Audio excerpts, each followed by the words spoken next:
Hello guys, তো অক্ষণ যাইতাছি paragliding, যেখানে প্যারাগ্লাইডিং করা হয় ওইখানে যাইতাছি। প্রায় 1 কিলোমিটার হাঁটতে হাঁটতে আইসি টিলাটঙ্কর। উফ, যাই হোক, ভিউটা দেখাই তোমরা কেমন। প্যারাগ্লাইডিং আশা করি করতাম পারতাম না, কারণ আমরা জানতাম না যে বুক করে আইতে হয় বা কিচ্ছু। আগের থেকে বুক করে আইতে লাগে প্যারাগ্লাইডিং করতে হইলে। উফ, অনেক কষ্ট হয়েছে হাঁটতে হাঁটতে। এই জায়গাতে প্যারাগ্লাইডিং করা হয়। দেখো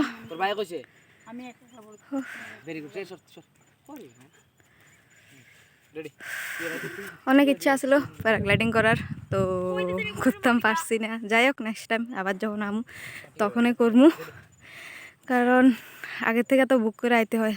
আমরা জানতাম না যে বুক করানো লাগে বা কিছু, নতুন আইসি এবার ফার্স্ট। অনেক সুন্দর জায়গা, অনেক সুন্দর। ঠিক আছে, আবার পরে দেখা।